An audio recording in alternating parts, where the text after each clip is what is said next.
हाय friends, good evening friends, जय जगन्नाथ सांग मानी welcome to my challenge. Friends आपण माने केमिति अछंती?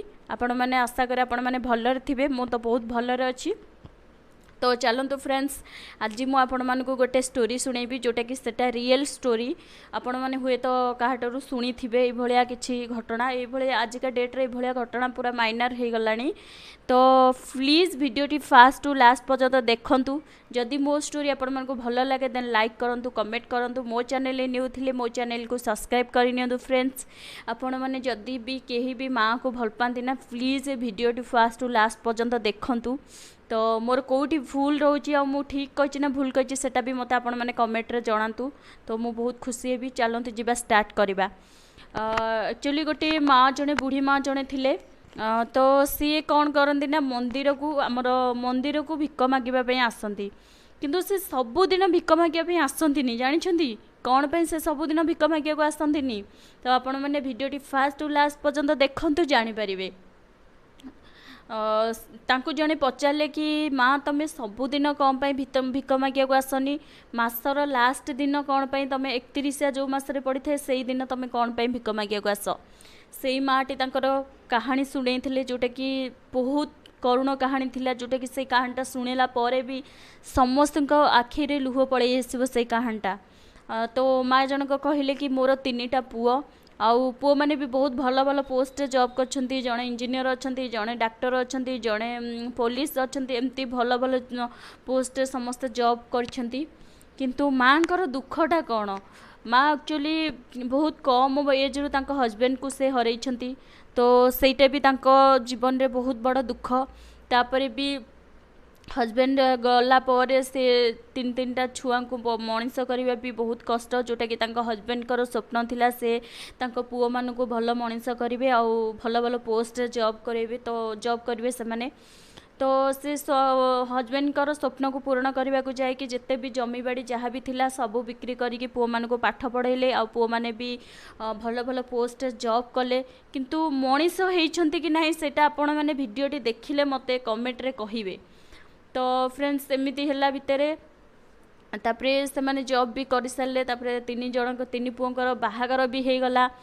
तापरे स्टार्ट है माँ कर असल दुख, जोटे कि प्रत्येक प्रायतः एमती होउची।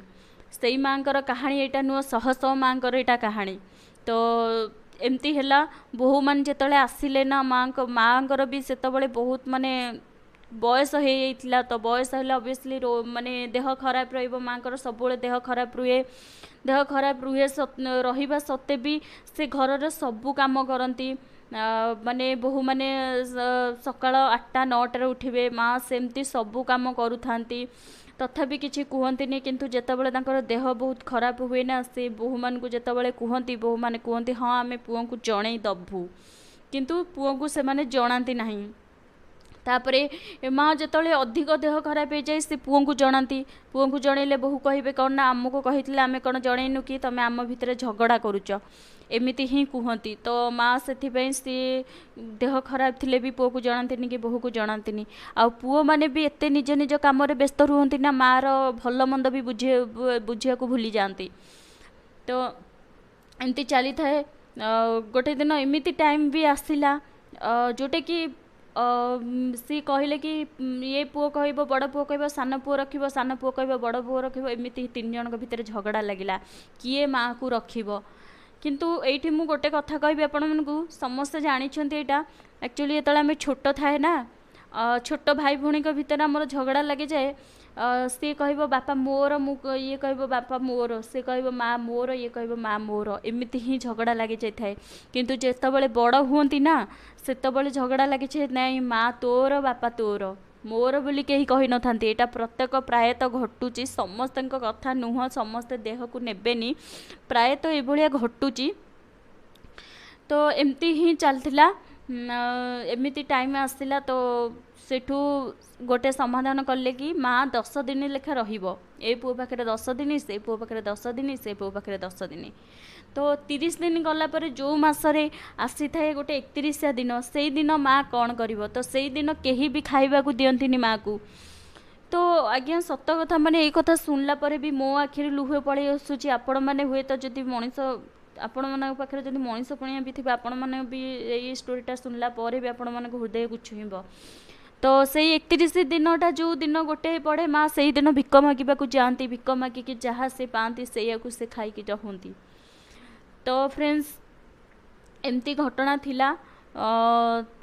ତାପରେ ବି ସେଇ ପୁଅମାନେ ବି କେବେ ନିଜର ଭୁଲ ବୁଝି ନାହାନ୍ତି, ବୋହୂମାନେ ବି ଭୁଲ ବୁଝି ନାହାନ୍ତି। ମା ଏମିତି କହିଲେ କି ବୋହୂମାନେ ବି ବହୁତ ଖରାପ କରି କୁହନ୍ତି, ମା ବହୁତ ସବୁ କାମ କରନ୍ତି ଘରର, କିନ୍ତୁ ତଥାପି ପୁଅମାନେ ବି ଖରାପ କରି କୁହନ୍ତି। ବୋହୂମାନେ ଆକ୍ଚୁଆଲି ପୁଅମାନେ କ'ଣ ବାହାରେ ରହିଲେ ସେମାନେ ବୋହୂମାନେ ଯାହା କହିବେ ସେ ତ ସେଇଆ ଶୁଣିବେ ନା।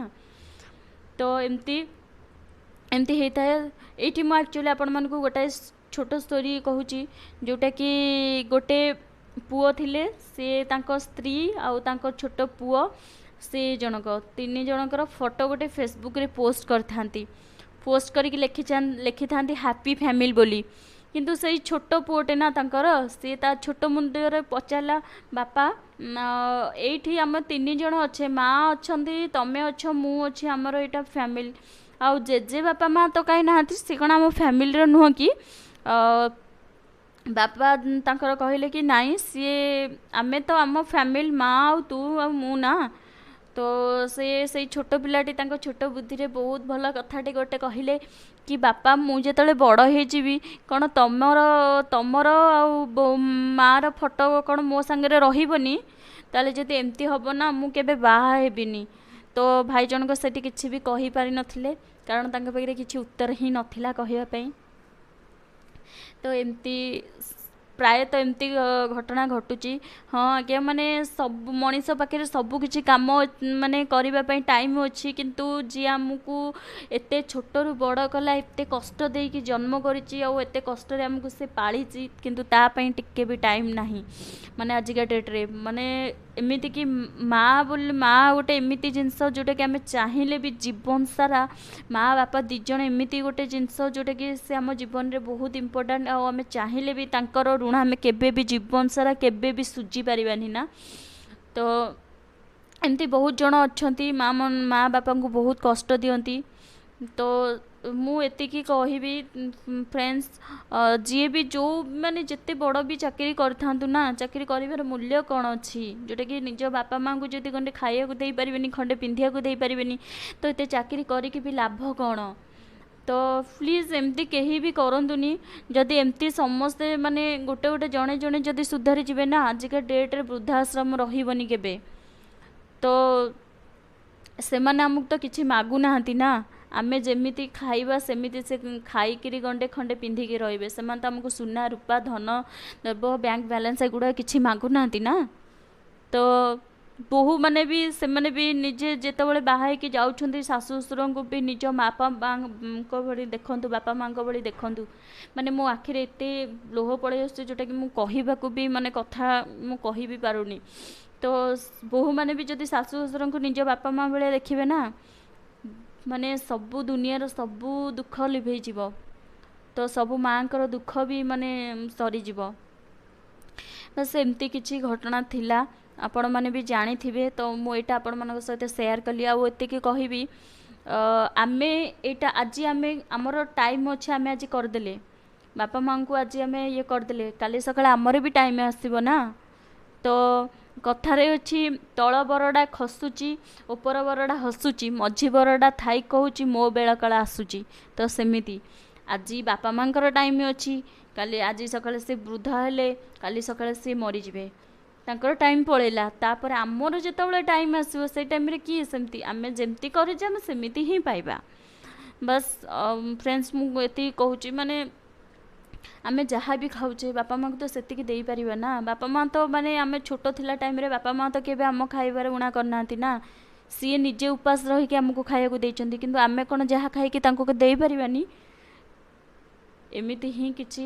ବାସ୍ ମାନେ ଆଜିକା ଡେଟ୍ରେ ମାନେ ସବୁ କିଛି କରୁଛନ୍ତି, ଏମିତିକି ଗୋଟେ କିଛି ପଶୁଜନ୍ତୁକୁ ବି ପାଳିକି ରଖିଲେ ତା ପାଇଁ ଘର କରୁଛନ୍ତି, ତା ପାଇଁ ଖାଇବା ରଖୁଛନ୍ତି, ତା ପାଇଁ ସବୁ କରୁଛନ୍ତି, କିନ୍ତୁ ମା ବାପାଙ୍କ ପାଇଁ ତ କେହି କିଛି କରୁନାହାନ୍ତି ନା। ଆଟଲିଷ୍ଟ ଦେଖନ୍ତୁ, ମାନେ ମାନେ ଆମେ ମନ୍ଦିରକୁ କ'ଣ ପାଇଁ ଯାଉଛେ? ମନ୍ଦିରକୁ ଠାକୁରଙ୍କୁ ପୂଜା କରିବା ପାଇଁ ଯାଉଛେ। ଆମେ ଯଦି ଆମ ଘରେ ବାପା ମା' ହେଉଛନ୍ତି ଚଳନ୍ତି ଦେବତା, ଯେଉଁଟା ବି ଜିଅନ୍ତା ଠାକୁର, ଯଦି ଆମେ ତାଙ୍କୁ ଆମେ ପୂଜା କରିପାରୁନେ, ତ ଆମେ ମନ୍ଦିର ଯାଇକି ଯଦି ଆମେ ମନ୍ଦିର ଠାକୁରଙ୍କୁ ପୂଜା କଲେ ତ ସେଇଥିରେ କ'ଣ କିଛି ଅଛି କି? ତ ମୁଁ ଏତିକି କହିବି, ନିଜେ ବାପା ମା'ଙ୍କୁ ଆଗ ମାନେ ଭଲ ପାଆନ୍ତୁ। ବାପା ମା'ଙ୍କୁ ଆଗ, ବାପା ମା'ଙ୍କର ଆଶୀର୍ବାଦ ରହିଲେ ନା ଗୋଟେ ପୁଅ ଝିଅ ସେ କେବେ ବି କୌଣସି ଶତ୍ରୁ ଆସିଲେ ବି ତାଙ୍କୁ ହରାଇ ପାରିବନି। ବାପା ମା'ଙ୍କ ଆଶୀର୍ବାଦ ଏତେ ବଡ଼, ବୁଝିପାରୁଛନ୍ତି? ବାପା ମା' କେବେ ଅଭିଶାପ ଦିଅନ୍ତିନି, କିନ୍ତୁ ବାପା ମା' ଯେଉଁ ମାନେ ଲୁଚି ଲୁଚି ଯେଉଁ ଗୁମୁରି ଗୁମୁରି ଯେଉଁ କାନ୍ଦନ୍ତି, ଯେଉଁ ଲୁହଟା ନା, ସେଟା ଅଟୋମେଟିକ୍ ପଡ଼ିଯାଏ ଛୁଆ ଉପରେ। କିନ୍ତୁ ବାପା ମା' କେବେ କାହାକୁ ଅଭିଶାପ ଦିଅନ୍ତିନି। এইটা ଆପଣମାନେ ହୁଏତ ବାପା ମା'ଙ୍କର ଅର୍ଥ ବି ବହୁତ ଜଣ ବୁଝିଥିବେ। ତ ମୁଁ ଯେଉଁଟା ଜାଣିଛି ମୋ ଛୋଟ ମୁଣ୍ଡରେ, ମୁଁ ହୁଏତ ଯେତିକି ଜାଣିଛି ସେତିକି ସେୟାର କଲି। ପ୍ଲିଜ୍ ବାପା ମା' ଆମ ଜୀବନରେ ଏତେ ଇମ୍ପୋର୍ଟାଣ୍ଟ ନା, କେବେ ବି ତାଙ୍କୁ ଦୂରେଇ ଦିଅନି। ମାନେ ତୁମେ ଆଜି ଜାଣିପାରୁନ ବାପା ମା' ଅଛନ୍ତି ବୋଲି, ତୁମେ ଆଜି ଜାଣିପାରୁନ, କିନ୍ତୁ କାଲି ସକାଳେ ବାପା ମା' ଯେତେବେଳେ ପାଖରେ ନଥିବେ ନା, ତୁମେ ଅନୁଭବ କରିବ ଯେ ବାପା ଆଉ ମା'ର ଅର୍ଥ କ'ଣ, ଜାଣିପାରୁଛନ୍ତି? ମାନେ ବାପା ମା' ଜୀବନରେ ବହୁତ ଇମ୍ପୋର୍ଟାଣ୍ଟ। ଆମେ ଦୁନିଆରେ ସବୁକିଛି ପାଇପାରିବା, କିନ୍ତୁ ବାପା ମା' କେବେ ପାଇପାରିବାନି, ହେଲା। ଅସଲ ବାପା ମା' କେବେ ପାଇପାରିବାନି। ସମସ୍ତେ ମାନେ ଆଜିକା ଡେଟ୍ରେ ସମସ୍ତେ ସ୍ୱାର୍ଥପର ହେଇପାରନ୍ତି, କିନ୍ତୁ ବାପା ମା' କେବେ ସ୍ୱାର୍ଥପର ହେଇପାରିବେନି। ତ ଗୋଟେ ମା' ବି ଗୋଟେ ମା' ତାର ଛୁଆର ପେଟ କଥା ଜାଣିପାରେ। ଯେଉଁଠିକି ଛୁଆ ଖାଇଛି କି ନ ଖାଇଛି ମା' ପେଟ ଦେଖିକି ଜାଣିଦେବ, କିନ୍ତୁ ଏଇଟା କେହି ବି କରିପାରିବେନି। ତ ସେଥିପାଇଁ କହୁଛି, ପ୍ଲିଜ୍ ବାପା ମା'ଙ୍କୁ ଯେଉଁମାନେ ବି ମାନେ ଘୃଣା କରୁଛନ୍ତି, ଯେଉଁମାନେ ବି ମାନେ ଯେଉଁଠି ବି ଆପଣ ରହୁଛନ୍ତି, ବାପା ମା'ଙ୍କୁ ସେଇଠି ରଖନ୍ତୁ। ବାପା ମା' କହୁନାହାନ୍ତି କୌଣସି ବଡ଼ ଘରେ ରହିବା ପାଇଁ, କିନ୍ତୁ ଆଟଲିଷ୍ଟ ମାନେ ବାପା ମା'ଙ୍କୁ ନିଜ ପାଖରେ ହିଁ ରଖନ୍ତୁ। ତ ବାପା ମା' ମାନେ ତୁମକୁ ପାଇଁ ତ ବହୁତ କଷ୍ଟ କରିକି ତୁମକୁ ଛୋଟରୁ ବଡ଼ କରିଛନ୍ତି ନା। ତ ଫ୍ରେଣ୍ଡସ୍, ଏତିକି ହିଁ କହିବି, କାରଣ ବାପା ମା'ଙ୍କ ବିଷୟରେ ଯେତେ କହିଲେ ବି କେବେ ସରିବନି। ମାନେ ମୋର ନିଜ କଥା କହୁଛି, ମୁଁ ମାନେ ବାହା ହେଇକି ଆସିଲା ପରେ ବି, ମୁଁ ଆଗରୁ ଜାଣିଥିଲି, କିନ୍ତୁ ବାହା ହେଇକି ଆସିଲା ପରେ ବି ବାପା ମା'ଙ୍କ ଜୀବନରେ କେତେ ଇମ୍ପୋର୍ଟାଣ୍ଟ ସେଇଟା ମୁଁ ନିଜେ ଜାଣିପାରୁଛି। ଆଉ ଯାହା ହଉ ଭଗବାନଙ୍କ ଦୟାରୁ ମୁଁ ଏମିତି ଶାଶୁ ଶ୍ୱଶୁର ପାଇଛି ବି, ସେ ମୋ ବାପା ମା'ଙ୍କ ଠାରୁ ବି ଅଧିକ। ଆଉ ମୋ ବାପା ମା' ବି ମୋତେ, ବାସ୍ ମୋର ଏତିକି ହିଁ ଦରକାର, ଭଗବାନଙ୍କ ଦୟାରୁ ସେମାନେ ସବୁବେଳେ ଏମିତି ଭଲରେ ଥାଆନ୍ତୁ, ଖୁସିରେ ଥାଆନ୍ତୁ, ବାସ୍ ମୁଁ ଏତିକି। ଆଉ ଏସବୁ ଷ୍ଟୋରି ନା ମୁଁ କହୁଛି, କିନ୍ତୁ ମୁଁ ଭିତରେ କୋହଟା ପଳେଇ ଆସୁଛି, ଯେଉଁଟା ଆପଣମାନେ ଜାଣିପାରୁଥିବେ ମୋ ଭଏସ୍ରୁ। ତ ଫ୍ରେଣ୍ଡସ୍, ଏତିକି ମୁଁ କହୁଛି। ଭିଡ଼ିଓଟି ଲାଷ୍ଟ ପର୍ଯ୍ୟନ୍ତ ଦେଖନ୍ତୁ, ତ ଜାଣିପାରିବେ। ତ ଫ୍ରେଣ୍ଡସ୍, ରହୁଛି। ଆଉ ନେକ୍ସଟ ଷ୍ଟୋରିରେ ମୁଁ ଆପଣମାନଙ୍କ ସହିତ ଦେଖା ହେବି। Friends, bye.